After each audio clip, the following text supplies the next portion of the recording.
Okay, so this is our discussion of Simondon's individuation in the light of notions of form and information. We're continuing with part 2, chapter 1. I don't remember what section we're on, but in chapter 1 of part 2, talking about vital individuation. Last week we had some discussion of different degrees of individuation in living beings. So you can have certain invertebrates that live in colony forms that share a circulatory system, and in other ways are undifferentiated, that they are not split up into individuals in the same way as vertebrates and other organisms are, but there's still this sort of remainder of individuality even in the colony form, insofar as the births and deaths of these sponges or whatever corals are not synchronized. So you have different within the colony, the different corals will be born and die independently of each other. And Simondon also talks about some types of organisms that have alternate forms as either a colony form or an individual form. They live in a colony state, and then an individual is detached from that colony and floats around and moves away from the existing colony, and then it will found a new colony and then reproduce through budding. So this notion of the individual as being the sort of transmission between one colony and another is a key notion in this section of the book. So the individual has this reproductive role. So they serve as the equivalent of the seed crystal that we saw in the first part in forming a new structure, a new colony. And so in what Simondon calls the higher organisms, the ones that are more individualized, this individual state is not just present during that reproductive phase, but it persists throughout the lifespan of the individual. So in vertebrates, for example, the individuated state is like the reproductive form of the jellyfish, just extended throughout the lifespan of the individual, and there's no colony form anymore. So, and then we got to close to the end of the subsection where Simondon introduces a distinction between instincts and drives. Sorry, what is the translation? Tendencies and drives, where tendencies are relative to the individual insofar as it acts as a transmission through time, and drives will be related to the individual insofar as they're incorporated into the broader grouping. Right, and so Angus has asked the question in the chat, is Simondon setting up a correspondence between tendencies and the inter-individual societal on the one hand, and drives in the trans-individual on the other? I'm not sure that it lines up quite the right way for that to work. Yeah, we saw last week as well, we saw this distinction between 3 levels or 3 different types of relationships between individuals. So you have the inter-individual, which comes about through or between already existing individuals. And so the example we can think of for that would be something like economic exchange, which already presupposes individuals. And then society, in the sense that Simondon wants to use this term, has to do with differentiation into specialized roles. And so he's, I think, primarily thinking of insect societies like bees or termites, where you have individuals specialized in particular functions, like you have worker bees and queen bees, for example, that have specialized functions. And human societies also have some sort of equivalent of this insofar as we have a division of labor and specialization of functions within a society. But then there's this third term, which is a little bit mysterious, but is the one that's specific to Simondon, is the trans-individual, which has to do with a collective individuation, so that it's not between existing individuals, and it's not a differentiation into specialized roles, but it's a sort of formation of a collective, which is a process of individuation. So all that is to say that there's a tripartite distinction between the those three forms of relationship between individuals: the inter-individual, the societal, and the trans-individual. And I don't think it maps on directly to this correspondence or to this distinction between tendencies and drives. But yeah, I'm not 100% sure. And yes, so Angus has posted in the chat about this phanetological aspect of the individual. And this is something that, again, we saw last week, that one of the essential properties of an individual is its capacity to die, essentially. Whereas the colony is potentially immortal, and in unicellular organisms, they divide, and the lineage of the dividing cells is potentially immortal. In organisms that are individuated in the proper sense, there's a determinate lifespan for that individual. They're born and then they die at a certain point, and that capacity to die is part of what makes up an individual. And I mentioned last time about how there's on the surface a similar thesis in Heidegger about how death is and the finitude of Dasein is part of what makes up the individuality of Dasein. But here for Simondon, that thesis is articulated in a completely different way, because it's a biological individuation that we're talking about, not something like an existential individuation. So yeah, on the question of how that connects to the drive and tendency distinction, yeah, so he's going to, well, I guess we can wait till we see that in the next little bit when we start reading, but he's going to talk about the way that the tendencies belong to the everyday life, and the drives belong to this individuated condition, or the status of the individual as a reproductive, potency or something like that. And so they're connected to the capacity of an individual to die. So drives are related to this phanetological aspect of the individual. Is my microphone destroyed? It's distorted but comprehensible. Okay, I was just going to ask, based on the quotes I pasted above, if, because to me that's how I was thinking of it, that I would ask Angus's question, but in reverse, that because to me, because of the phanetological aspect of the drives, that I don't see how the drives in themselves would correspond neatly with the trans individual, especially when he says that, the two limits sort of are internal to anything that is individuated in our sort of level or of magnitude or our reality, and that whenever he uses inter, like he talked about inter-elementary earlier in the text, like that kind of corresponds to when we were talking about that, like discrete things, either like corpuscles or things that can sort of be or not be seemingly, and that intra implies more of the metastable kind of relationship. So like intra-individual being the trans individual as some kind of virtual collectivity or whole or something. So if I don't know, maybe we'll find out as we read, but that because the other thing that you mentioned both in this, I think this time in the lesson from last time that I listened to, was the whole point about you can't look at the vital as the material for the form, which is the psyche, because then you end up into kind of just hylomorphism all over again.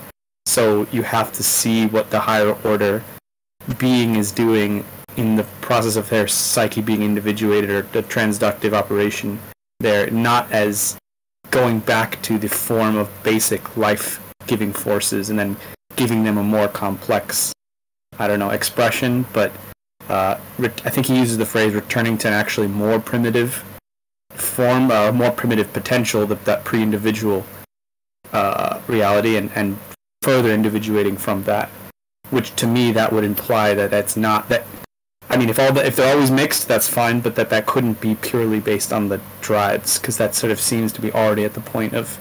There's even a sort of a critique of need there in the section that we read last time. But yeah, there was that discussion of the way that we shouldn't understand the psyche as a form sort of floating above or imposed on the body as matter. yeah, so that reproduces the hylomorphic schema that Simondon was trying to get away from, so that we have to understand the psyche as a further process of individuation after the vital individuation has occurred. Because it's a process of individuation, it has to go back to the pre-individual. It has to sort of re-individuate the organism that is already individuated as a living being. And so this has to do with the notion of a problem or individuation, psychic individuation in particular, as an invention or a discovery of a new dimension that solves the problem and that resolves this disparation or this internal difference. And the analogy there is with binocular vision, where you have this disparation of the retinal images and the invention of a dimension of depth as the solution to that problem of the disparation. But yeah, I think we'll see in the next couple pages more explanation of this distinction between drives and tendencies. So let's get into the text and see if that answers our questions. So I can start reading. I'll read a page or so and then we'll discuss. Freud's doctrine does not distinguish between drives and tendencies clearly enough. The doctrine seems to consider the individual univocally, and although it distinguishes between a certain number of zones in the individual from the structural and dynamic point of view, it leaves behind the idea that the individual can manage a complete integration through the construction of the superego, as if the being could discover a condition of absolute unity in the passage to the act of its virtualities. Since it is too hylomorphic, this doctrine cannot account for an essential duality in the individual except by resorting to an inhibiting alienation, insofar as the report of the species cannot be conceived except as an inclusion of the individual. But Aristotelian entelechy cannot account for the full sense of the individual and leaves out the properly instinctual aspect through which the individual is a transduction that takes place and not a virtuality that is actualized. Even if it must be said that the metaphysical is still physiological, we must recognize the aspect of the individual's duality and characterize through its transcommunal functioning this existence of instinctual drives. The phanetological nature of the individual is incompatible with everyday tendencies, which can conceal this nature or defer its manifest existence but cannot annihilate it. This is why a psychical analysis must take into account the complementary nature of the tendencies and drives in the being that we call individual, a being which, in all individuated species, is in fact a mixture of vital continuity and instinctual transcommunal singularity. The two natures that classical moralists find in man are neither an artifact nor the translation of a mythological creationist dogma into the framework of current observation. In fact, the easiness here would be on the side of the biological monism of the tendencies, according to an operative thought that believes to have done enough by defining the individual as a non-analyzable being that cannot be the object of consciousness except through its inclusion in the species. Aristotle's doctrine, which is the prototype for all vitalisms, in fact arises from an interpretation of life oriented around superior, i.e. totally individuated species. This doctrine would not be otherwise in a time when so-called inferior species were very difficult to observe. Aristotle takes into account certain species of coelenterates and worms, but mainly to discuss the characteristics of the soul's inherence to the body, according to totality or part by part. For example, in ringed worms, which can regenerate after an accidental segmentation, both segments of which continue to live on. In fact, the model of living beings is in the superior form, and insofar as beings do not want to be poorly governed, the aspiration of all beings toward a single form leads Aristotle to consider the superior forms before all else. It is not vitalism, properly speaking, that has led to the confusion of drives and tendencies, but a vitalism founded on a partial inspection of life that puts more value on the forms closest to the human species, by constituting a de facto anthropocentrism more so than a veritable vitalism. So we have here, this is building on what we ended with last week about the way that introducing this distinction between tendencies and drives. So the tendencies as the incorporation of the individual within something like everyday life or within the group belonging to the species, and the drives correspond to the aspect of the individual as what goes between those groupings or in correspondence to the individual state of the jellyfish in between the two colony states. So the drive corresponds to that aspect of the individual rather than its incorporation into the group. And he sort of briefly here criticizes Freud and psychoanalysis on the grounds that it doesn't distinguish between drives and tendencies clearly enough. Psychoanalysis doesn't have any distinction that maps onto this one, in which the incorporation into the community and everyday life would be distinguished from drives that corresponds to the reproductive and phanetological aspect of the individual. We instead, in Freud's doctrine, we have something like a distinction within the drives between the pleasure principle and the death drive, or between the reproductive and the phanetological aspects of the individual.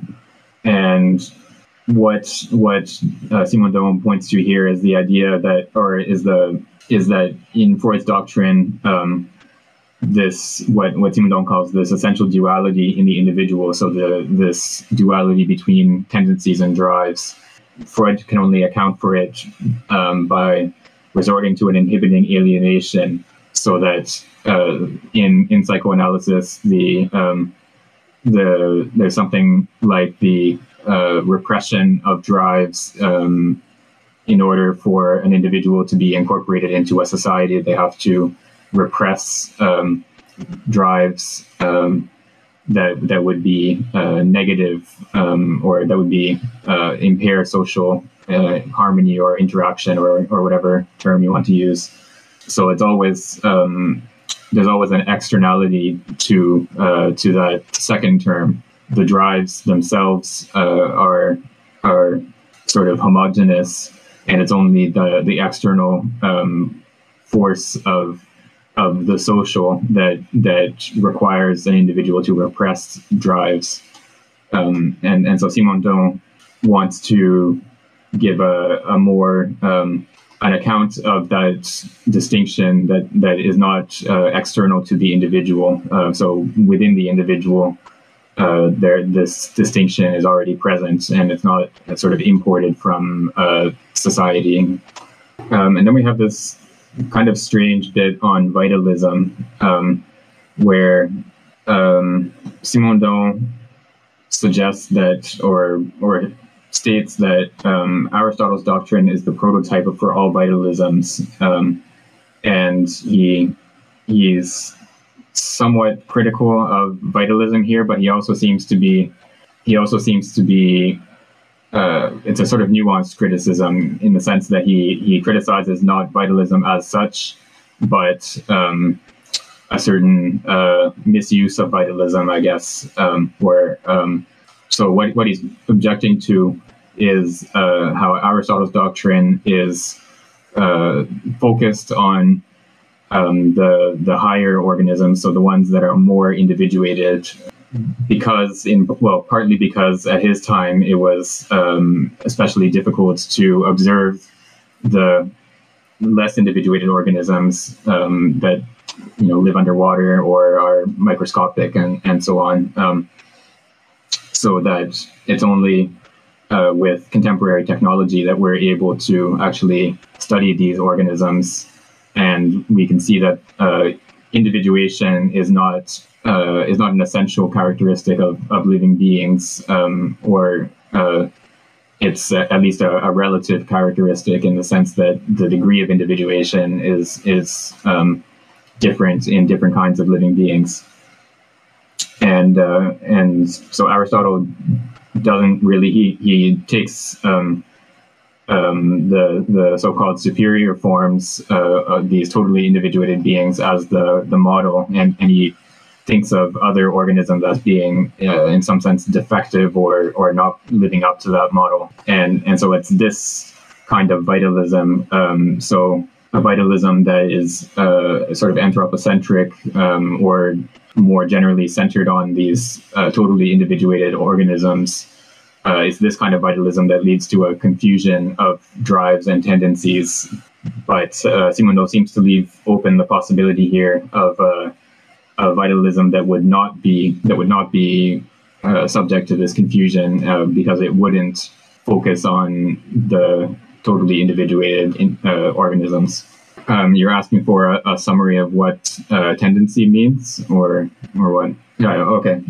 Yeah. So the tendency is the behavior of the organism, or the functioning of the organism insofar as it's incorporated into the grouping of that organism. So the sort of paradigm that Simondon is thinking of here is the colony state of the way that the jellyfish has its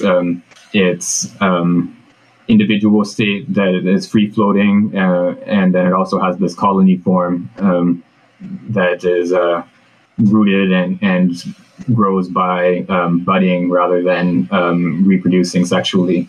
So yeah, the tendency corresponds to that colony stage, and then in organisms that don't have a colony stage, it would correspond to the integration into the group and into like everyday life of the organism and the way that it goes about getting food and avoiding predators and so on.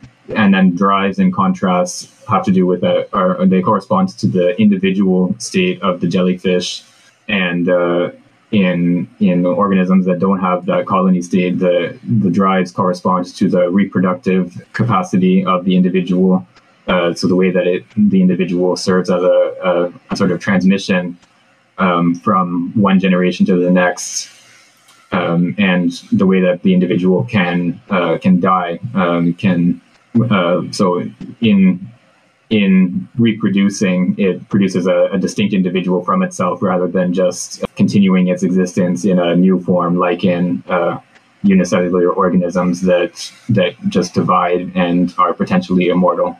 And so there's also the distinction between tendencies and drives also brings about as a sort of consequence, there's the tendencies are shared between individuals, and there can be some sort of harmony of tendencies between individuals, so that for a variety of different species, there's some sort of gregarious tendency or something like that. Like they will tend to want to be with other individuals of the same species and form some sort of social grouping, whereas the drives are opposed to the social organization. So they have to do with the reproductive capacity of the individual, and so they sort of disrupt the social organization, and so they present a certain danger to the social organization and to the existing social order. Okay, so I think we can go on to the next page if someone else would like to read from Furthermore, a Vitalism. Furthermore, a vitalism that ignores the distinction between functions relative to the tendencies and those relative to the drives cannot establish a difference between functions in themselves and the structural dynamisms that allow for the operation of these functions by maintaining the stability of vital characteristics. Thus, quote unquote, the death drive cannot be considered symmetrical with the life drive. Instead, the death drive is the dynamic limit of the operation of the life drive and is not another drive. It appears as the mark of a temporal threshold beyond which this positive drive no longer operates, either because the transductive role of the isolated individual is achieved, or because it is complete, or because it has failed, and because the pure individual's quantum of duration has been exhausted. It marks the end of the pure individual's dynamism. The tendency for beings to persevere in their being, in the sense of the Spinoza's conatus, pertains to an instinctual ensemble that leads to the quote-unquote death drive. It is in this sense that a relation of the reproductive drive and the death drive can be discovered, since they are functionally homogeneous. Conversely, the reproductive drive and the death drive are heterogeneous with respect to the different tendencies, which are tendencies of continuity and socially integrable reality. In superior species, the alternation of the individual stage and the colony stage is replaced by the simultaneity of individual life and society. something which complicates the individual by placing it in a twofold bundle of individual, drive, and social tendencies, functions. Yeah, so we have, so here he points to the way that Freud's death drive is, on the one hand, is opposed to the pleasure principle, or the reproductive drive, as Simondon calls it here. But then, on the other hand, they're related to each other as well.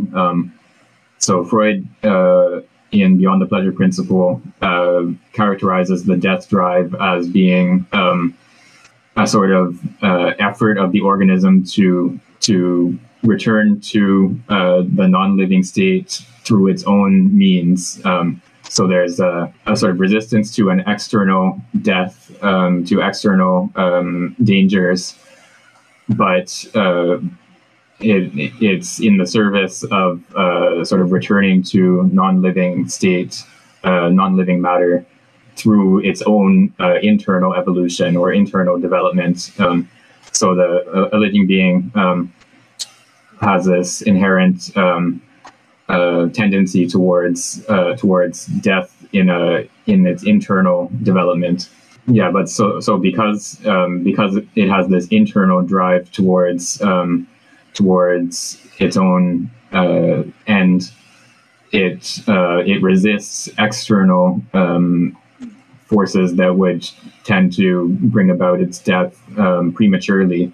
So the sort of life side and the death side are interlinked with each other of this drive, and so the pleasure principle and the death drive are, even though they're opposed to each other, they're related to each other at the same time. And so Simondon argues that these two drives for Freud are homogeneous.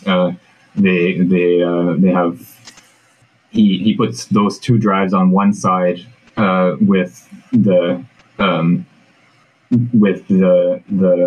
individual role, the role of the individual as a reproductive capacity and as a being that is capable of dying. So he puts those two on one side, and then the role of the individual, or the function of the individual as a member of a social group, he puts on the other side. And then he introduces the idea that in more individuated species, the ones that he characterizes as superior, we have, instead of having an alternation of an individual stage and a colony stage, we have a simultaneity of these two functions, so that we have tendencies and drives operating at the same time.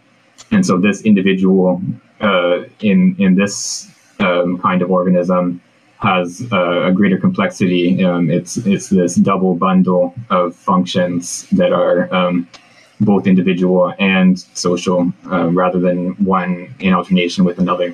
And then there's the footnote 14, which is worth pointing to. So that he suggests that what we call the superior animals would arise from the neotenization of inferior species.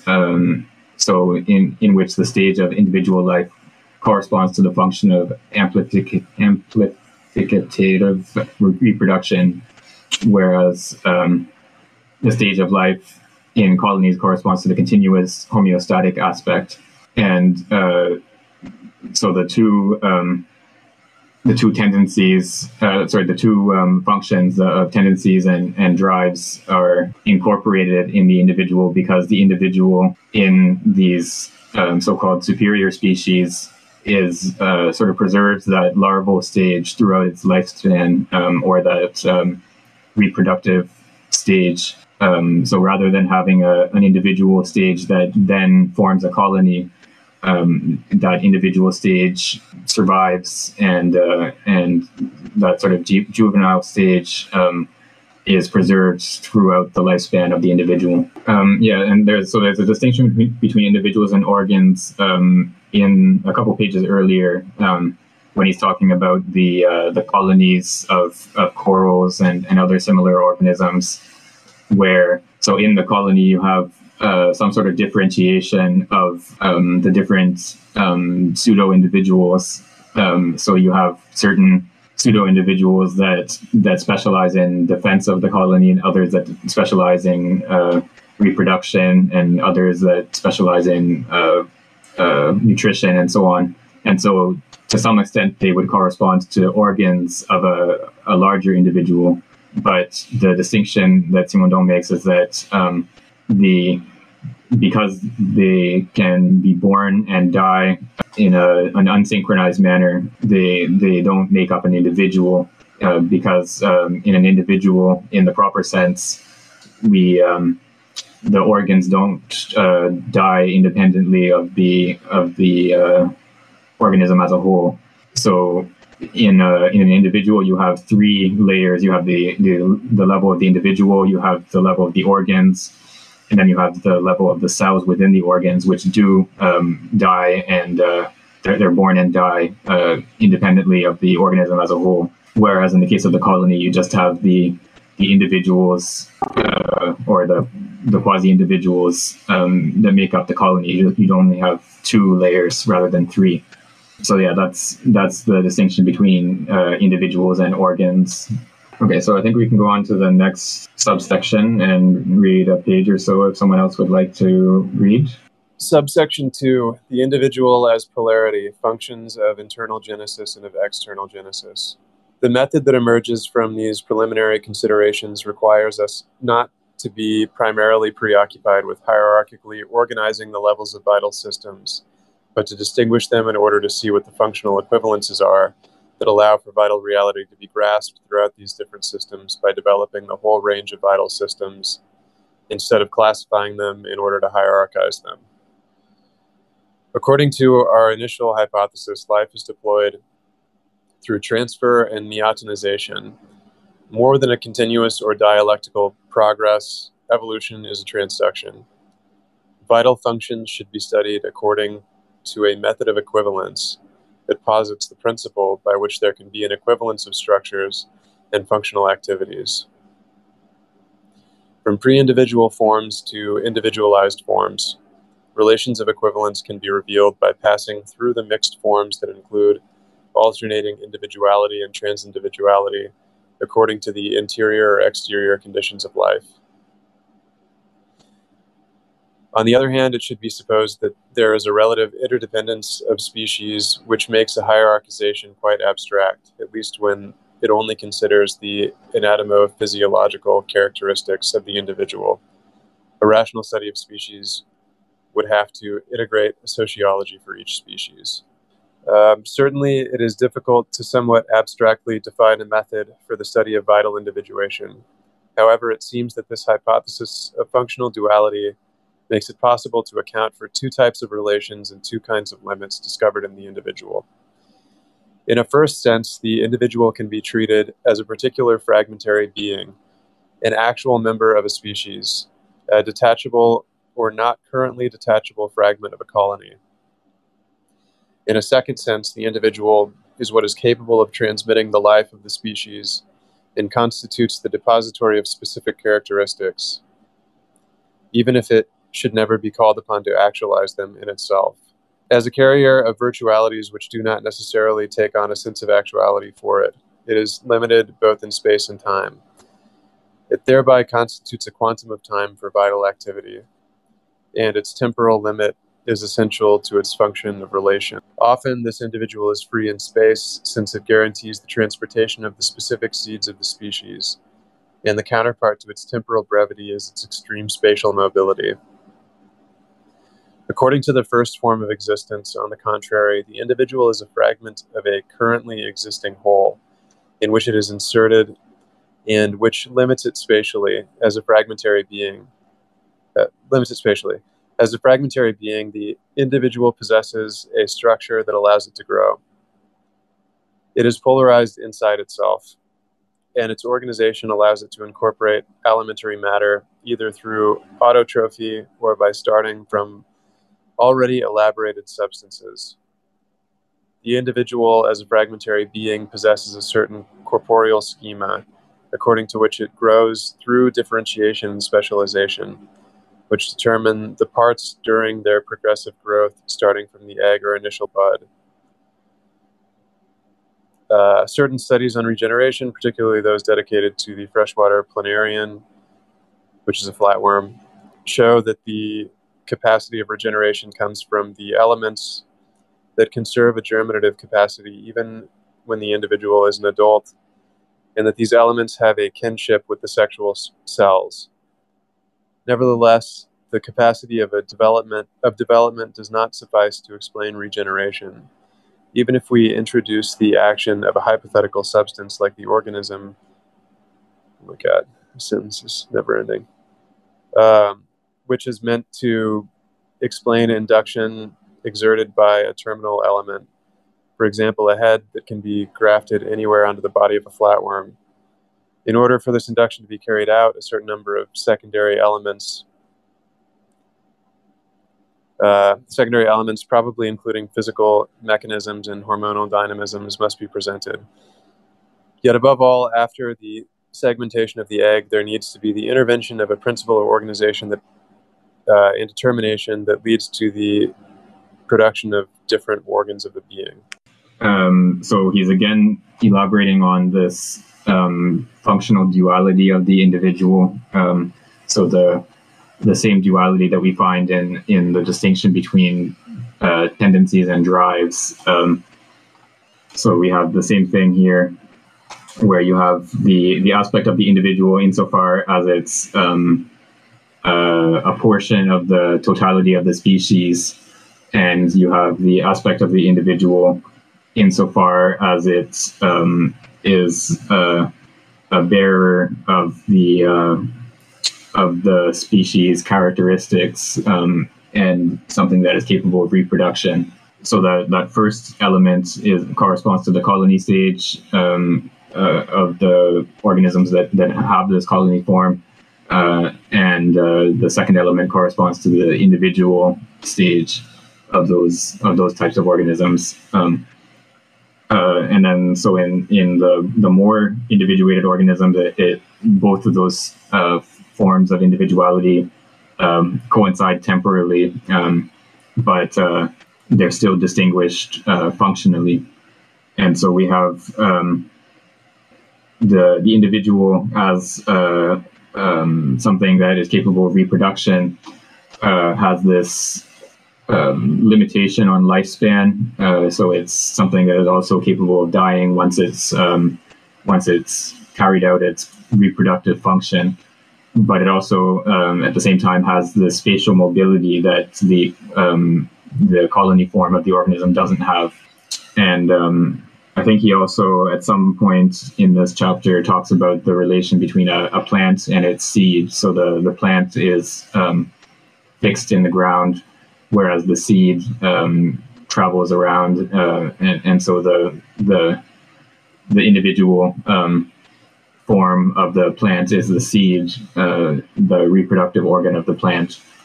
And within the first form of the organism, so the organism as a portion of the species, and corresponding to that colony form, we have the organization of the individual as that has that internal polarization. So it's related to its environment in terms of a more and less, or a plus and minus sign.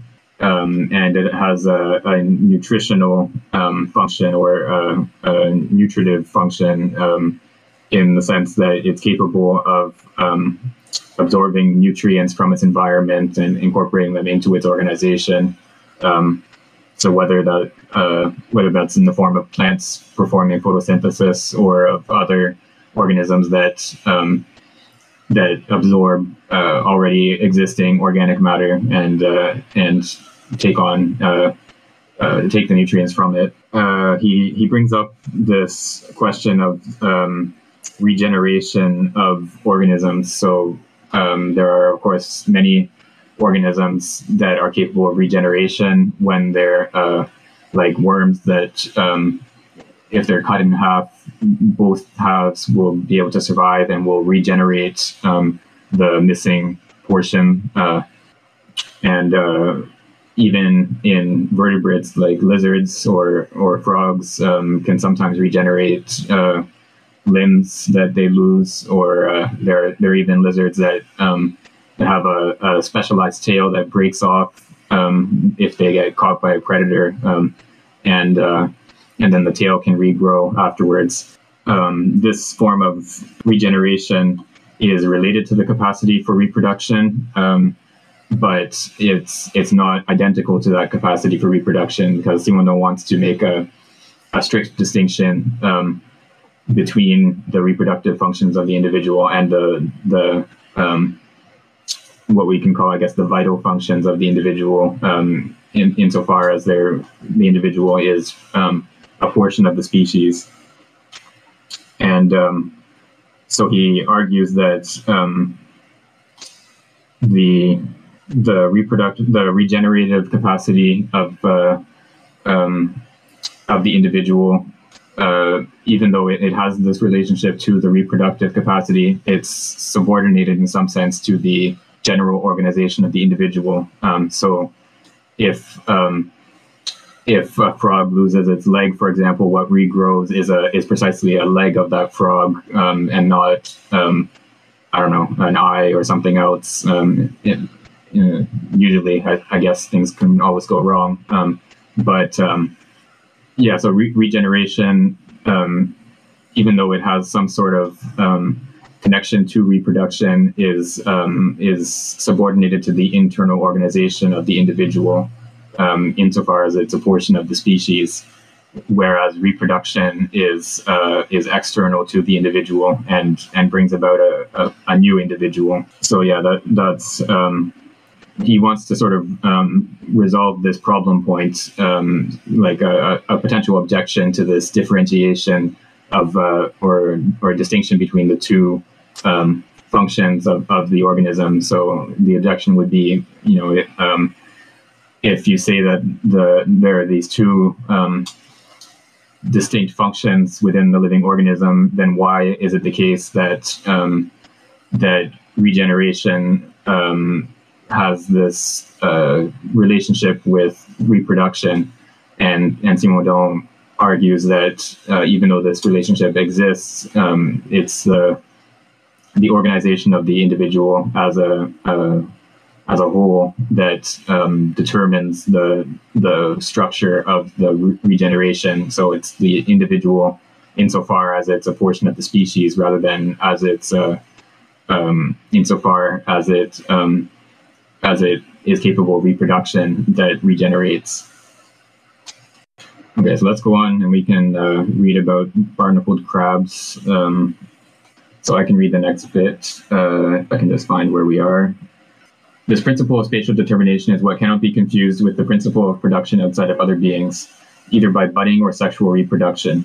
Even if certain cells can indistinctly aid the generation of the particular being or generate other beings, even if there is a link between regeneration and reproduction, a difference of orientation intervenes in the manner in which this fundamental activity is carried out, either toward the interior or toward the exterior. This is the very criterion that allows to distinguish pre-individuality from individuality properly speaking. For in the state of pre-individuality, these two functions are joined together, and the same being can be considered as an organism, society, or colony. Reproduction through scissoparity is both a phenomenon of modification of the fragmentary individual's corporeal schema and of reproduction. Budding is still quite partially a mixture of two types of generation, growth and reproduction properly speaking. But when we progress along the animal series, this distinction between two generations becomes increasingly clear.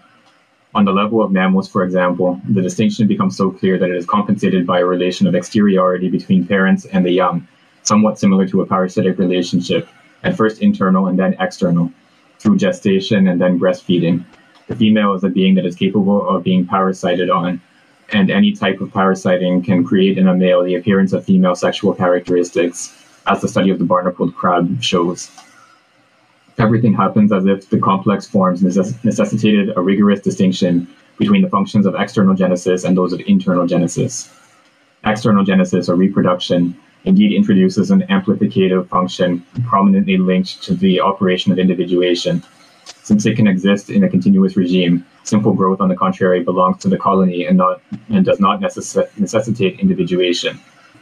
This distinction is made clear by the extremely precocious detachment of the young, which, instead of developing as a bud, is an independent being, a parasite of the parent, but entirely distinct from it in its internal organization. Gestation corresponds to this anatomical separation, compensated by a nutritive relation. The quantity of organized matter that detaches from the body of a mammal in order to form an egg is less considerable than what detaches from a bird.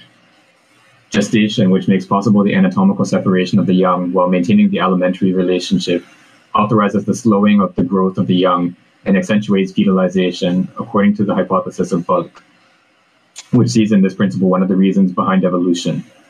The less rapid maturation of the individual allows it to be dedicated to a longer formation through learning during the time when the nervous centers are still receptive, i.e. before adult age. However, if we consider these various characteristics of vital organizations, we see that the two functions of the individual conserve their distinction, and that this distinction increases when the individual becomes more developed. In a simple vital organization, these functions are antagonistic. They can only be fulfilled successively or entrusted to different forms. When the individual is sufficiently developed, it can guarantee the simultaneous fulfillment of two functions due to a more complete separation of operations relative to each of these functions. Reproduction then becomes the act of all individuals, all of which also possess the exercise of other functions. The individual is therefore the system of compatibility of these two antagonistic functions that corresponds, for the former, to the integration into the vital community, and for the latter, to the amplificative activity of the individual through which it transmits life by generating its young. Internal organization corresponds to another type of being than reproduction. In totally individualized species, reproduction and the actual organization are joined together in the same being. Somatic and germinal functions are made compatible in individual existence, since the stage of life in colonies has disappeared. So yeah, we have here this distinction between internal generation and external generation. And yes, he does describe the crystal as amplificative, so that there's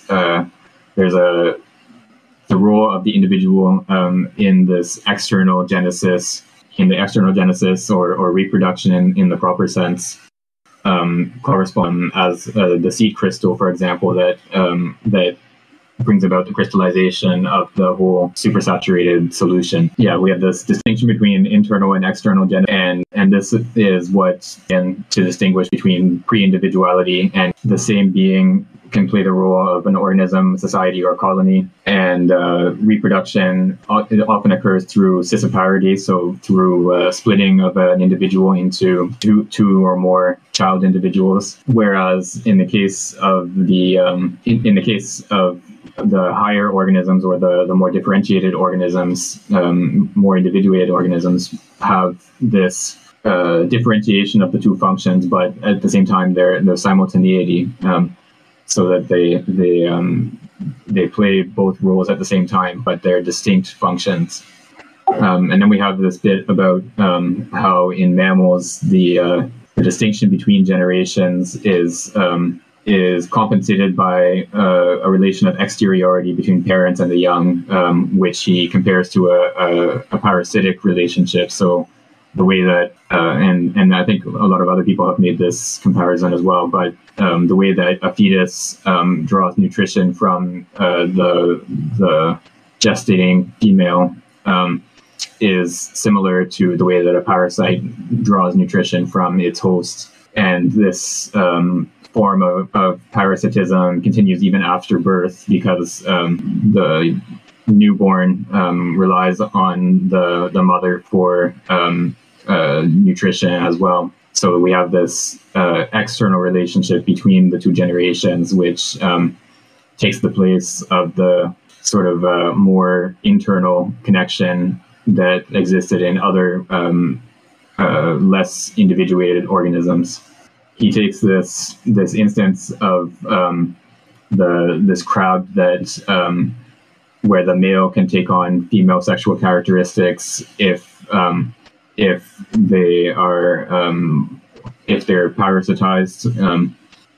So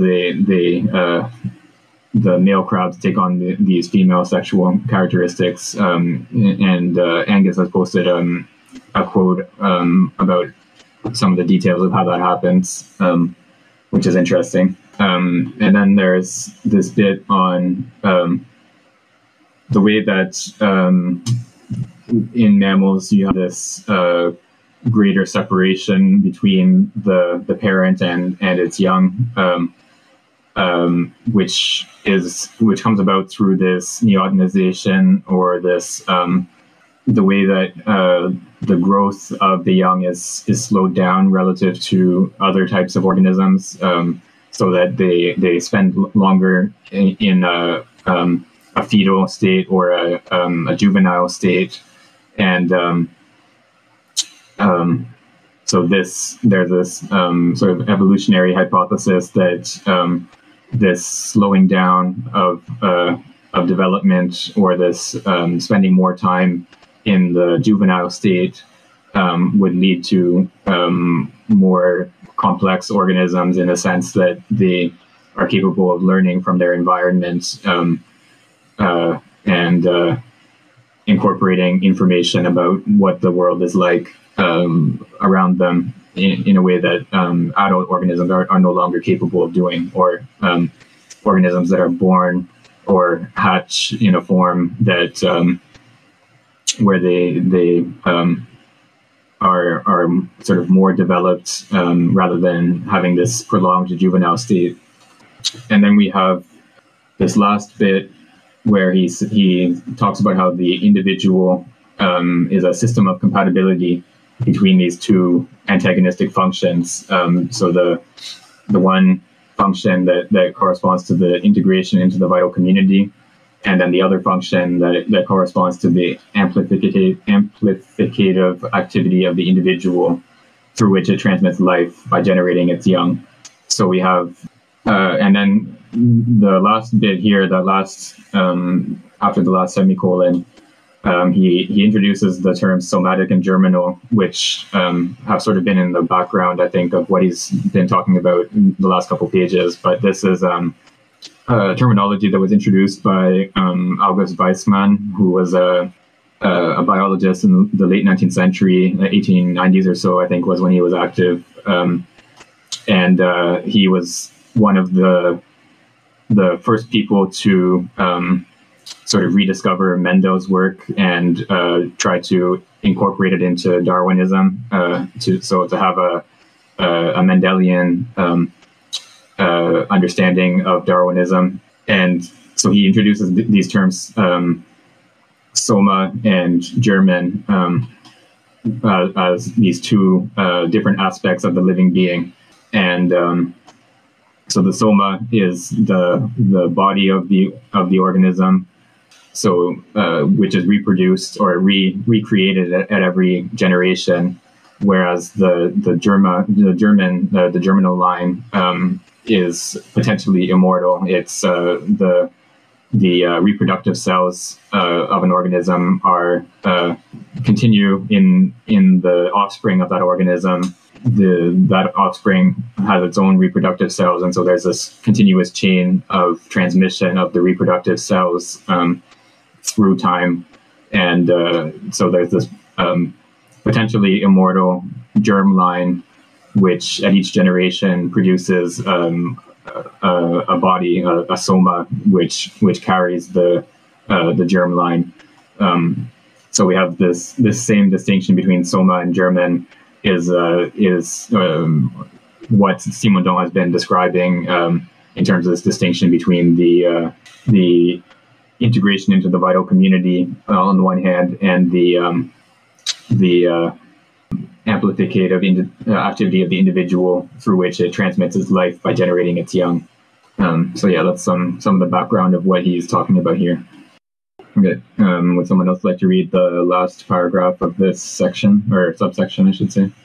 For these different reasons, we shall distinguish three vital systems: pure, pre-individual life, in which somatic and germinal functions are not distinct, as in certain protozoa and poriferance, meta-individual forms in which somatic and germinal functions are distinct but need to be carried out by a specialization of individual action that involves a specialization of the individual according to somatic or germinal functions.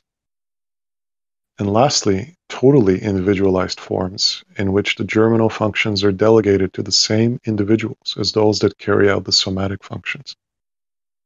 Then there is no longer colonies, but a community or a society. Transitional forms can be found among these three groups, particularly in insect societies, which are often constituted due to the organic differentiation of the members, some of whom are reproducers, soldiers, workers, etc. In certain societies, the age in individual development intervenes as a principle of selection between the different functions that are thereby successively fulfilled, which is a principle of unity requiring a lesser complexity of individual structures than when the individual simultaneously fulfills somatic functions and germinal functions. In this sense, we can consider life forms singularly represented by individual beings as equivalent to alternating forms, colony and separate individual, in which the passage to the colony stage would never be produced, since the individual generates other individuals instead of founding a colony that will emit separate individuals. In the alternating form, the colony is like the completion of the individual. The individual is younger than the colony, and the colony is the adult state after the individual, which, mutatis mutandis, is comparable to a larva of the colony.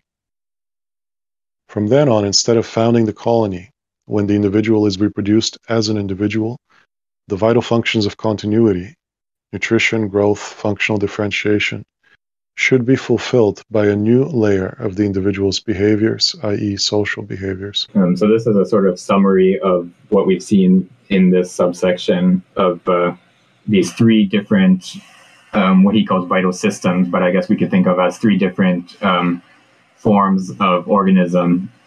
So we have these, what he calls pure pre-individual life, so that these are organisms in which these two functions, the somatic and germinal functions, are not distinguished, and so the same being can be regarded either as an individual or as a member of a colony.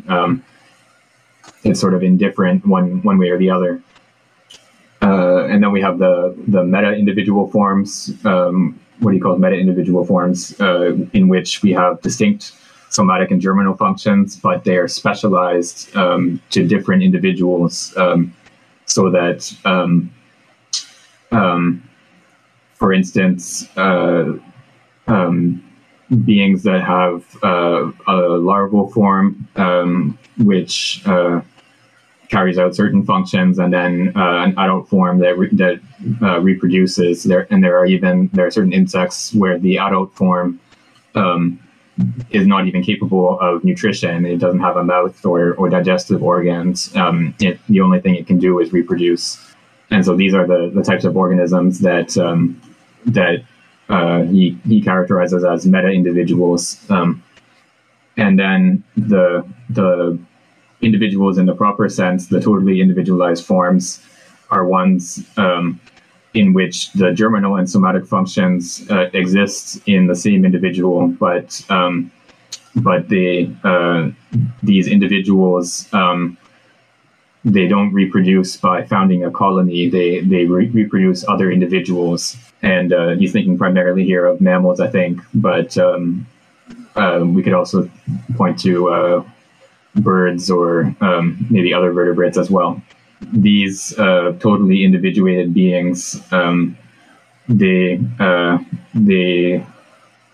sort of keep the individual stage of the preceding forms of the meta-individual forms. They keep that individual stage without passing to the colony stage, and so they form individuals that produce new individuals rather than founding a colony, and so what corresponds to the colony stage instead is the what he calls the vital functions of continuity.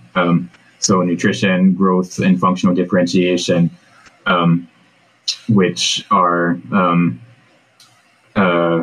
which take the form of social behaviors in these organisms, so that they're incorporated into the community through their behavior rather than through the formation of something like a colony. Okay, so we can go on to the next subsection, which is, I think, longer, so we won't be able to finish it today, but we can start it at least. Okay, so I'll read the first page or so. Subsection 3, Individuation and Reproduction. The essential function of the living individual qua individual, distinct from a colony, is amplification, discontinuous propagation, for example, with the change of location. It can then be asked, what is at stake in reproduction?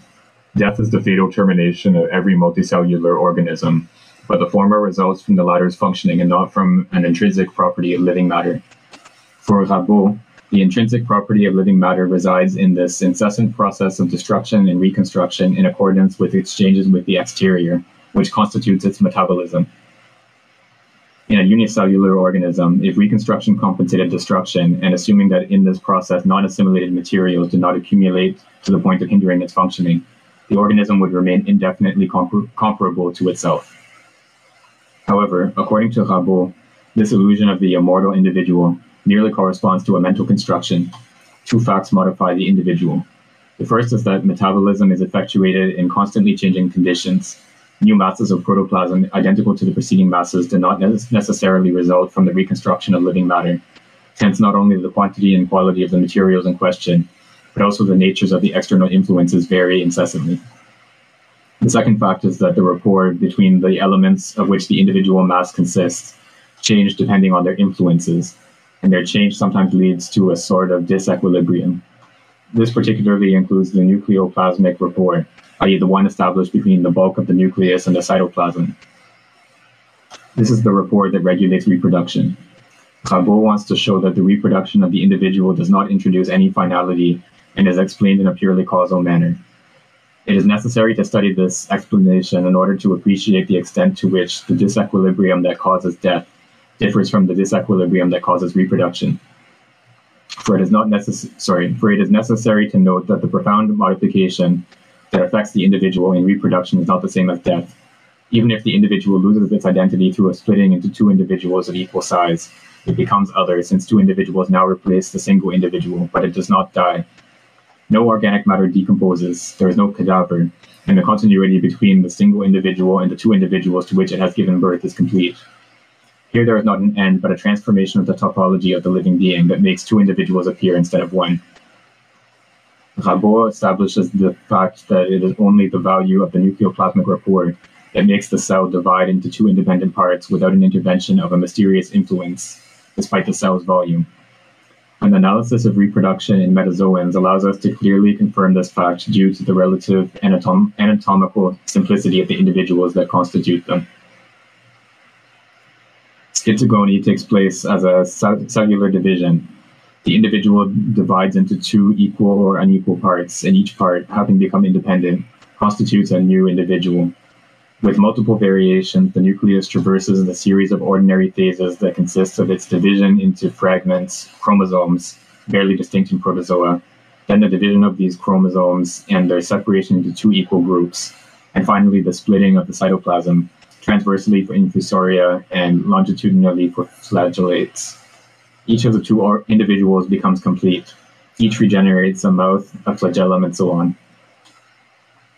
In other cases, the individual first secretes a layer of cellulose within which it divides into a series of individuals considerably reduced in size.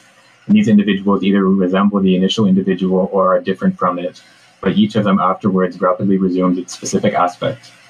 Schizogony consists in the fact that the individual multiplies in isolation without the intervention of the fertilizing action of another individual of the same species.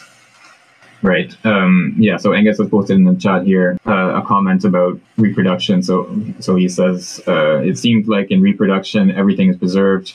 whereas in death, something is lost. So something like autonomy would be an intermediate case where, for example, a lizard's tail is lost even though the lizard regenerates the tail. Yeah, that sounds right to me. So what distinguishes the reproduction of unicellular organisms from death is precisely that there's no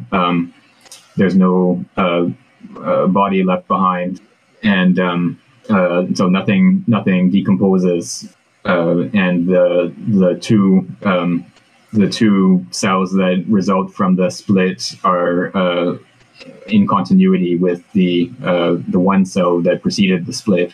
In the case of the lizard that loses its tail, so the reason why it's not reproduction is precisely because that tail does decompose. The tail dies after being separated from the lizard. So it's not reproduction because the tail doesn't regrow a remaining body in the way that some worms can regrow the rest of the body if they're cut in half, for example. Yeah, so that's why the lizard that loses its tail is not a case of reproduction. So I'm just thinking now. I'm not too sure if this would be an intermediate case. Well, I guess insofar as one side, like the rest of the body of the lizard, is capable of regrowing a tail. It's similar in some sense to the case of the worm that can be cut in half. Yeah, insofar as the tail dies and is not viable on its own, it wouldn't correspond to that. I wonder what point he's making about death in the beginning of the paragraph, where he says death is the fatal termination of every multicellular organism, but the former results from the latter's functioning and not from an intrinsic property of living matter. I guess I take the former to be death and the latter to be the multicellular organism.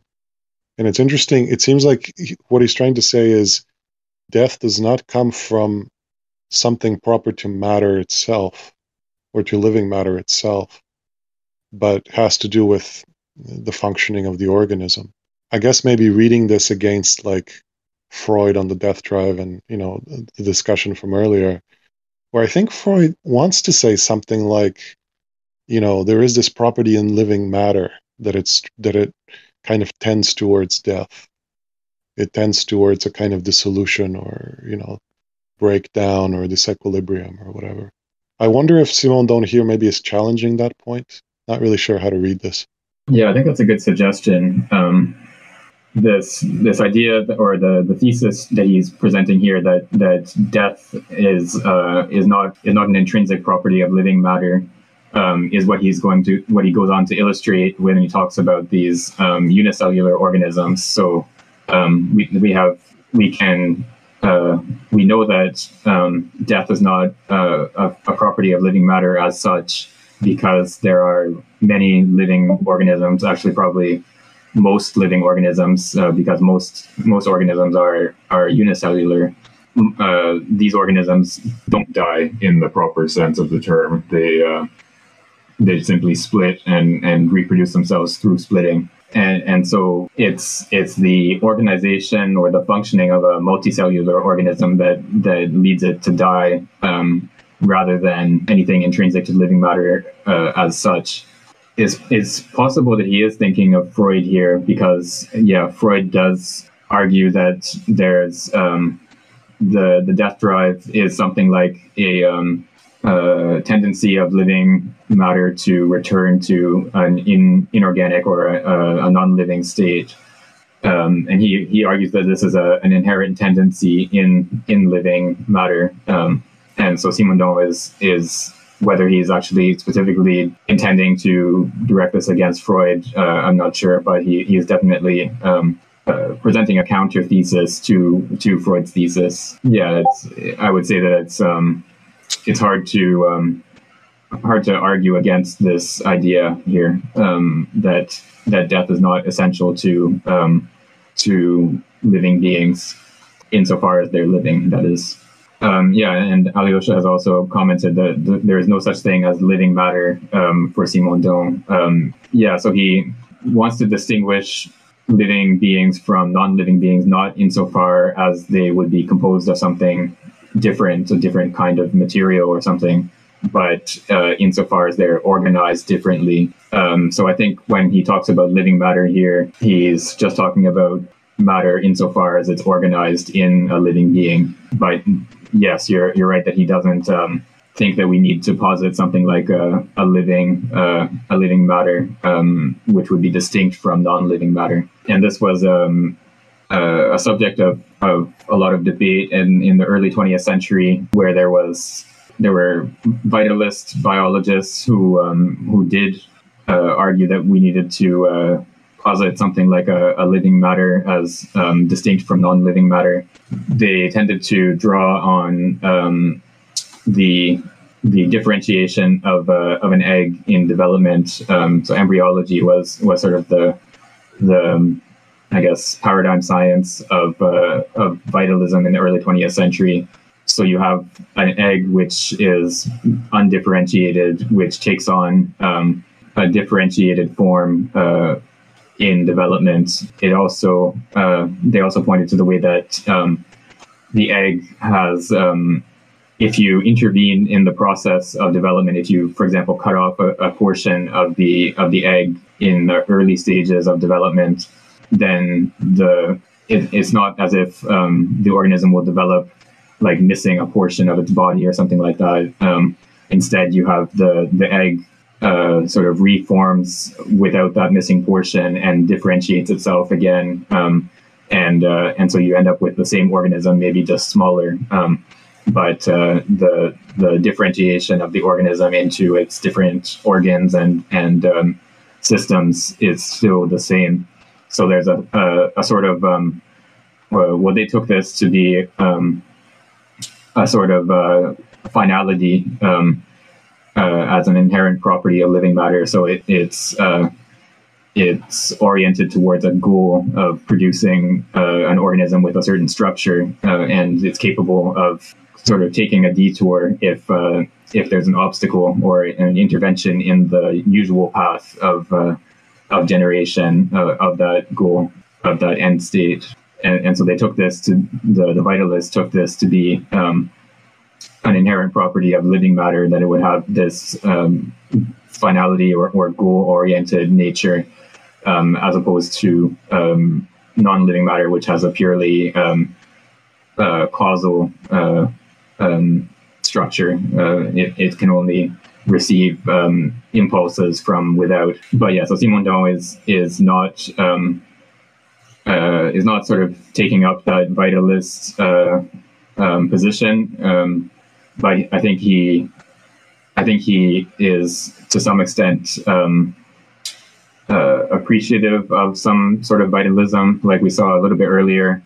When he criticizes a certain vitalism, he's quite careful to say that this is a sort of misuse of vitalism, or a mistake that vitalism can make, but is not a necessary consequence of vitalism. So yeah, I think Simondon wants to sort of find a way of taking those ideas from vitalism, but without having to posit something like a living matter as distinct from non-living matter. And there's this a sort of reflection of this vitalism versus mechanism debate, just sort of in passing in this passage here, when he says Rabot wants to show that the reproduction of the individual does not introduce any finality and is explained in a purely causal manner. So Rabot here is taking a mechanist position, which would explain reproduction in terms of the causal impact on the organism. So the presence of certain chemical substances would bring about the splitting of a cell, for example, or certain environmental conditions surrounding the individual would bring about the split and bring about reproduction, something along those lines, rather than having reproduction being something that is goal-oriented. So yeah, that's what is behind that little sort of aside that Simondon makes there.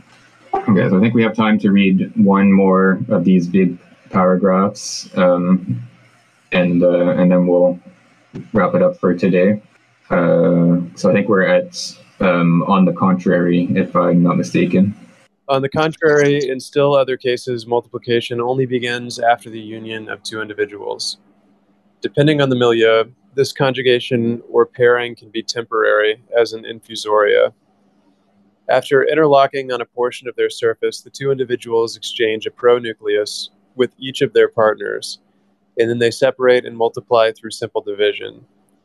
In these Infusoria, the two modes of reproduction, gamogeny and schizogeny, alternate according to the conditions of the milieu. Furthermore, in gamogeny, the two individuals are perfectly similar. Neither can be qualified as male or female. The conjugation can also lead to the fusion not only of two pronuclei, but also of two whole individuals that are in a state of total fusion, at least for a while. It is furthermore quite difficult to say if the individuality of two beings that fuse is conserved. In fact, their nucleus undergoes two successive divisions. All the products of division degenerate, except one. The remaining two non-degenerated products of the two nuclei fuse, but this mutual nucleus immediately divides, and the fused mass in turn divides and produces two new complete individuals. Would there be a conservation of the individual identity of two infusoria in the non-degenerated masses of nuclei at the moment of the fusion of two nuclei? It is hard to answer this question. This example is taken from the case of the actinophorid. Fusion can be even more complete in the amoeba, particularly in Cypinnia diploidea, which normally possesses two nuclei. The nuclei of each individual and then the two individuals fuse together, but each nucleus divides separately while losing a part of its substance. Then the rest of the nuclei gather together away from the rest of the nucleus of the other individual without fusing. A single binuclear individual forms in this way and then multiplies. In this case, the nucleus of each initial individual remains, or rather the rest of this nucleus, in the individuals that arise from multiplication through the division of the intermediary binuclear individual. Male and female cannot be distinguished in this procedure. Right, so we're sort of going through the different possible forms of reproduction that can occur in different types of organisms. And so here we have the case of Infusoria, which reproduce in multiple different ways. So there's schizogony, which is just the splitting of a single individual and the formation of two daughter individuals from the parent individual. And then gamogony, which is when you have two individual cells, two individual infusoria that fuse and then split, so that there is some sharing of and sort of structuring of genetic material between the two individuals, so they fuse together, and then they split twice to form four daughter individuals out of the two initial individuals. And depending on the species of the Infusoria that are under discussion here, so depending on the species, they sometimes the nucleus, the nuclei of the two individuals will fuse, and sometimes the nucleus remains separate, and so it's hard to decide or determine whether the two individuals that fuse preserve their individuality or not. In some cases, it seems like they're completely fused, and they don't have any individuality remaining, and then they split twice to form four new individuals. In other cases, it seems like there is some sort of differentiation that remains behind that doesn't fully fuse in that case.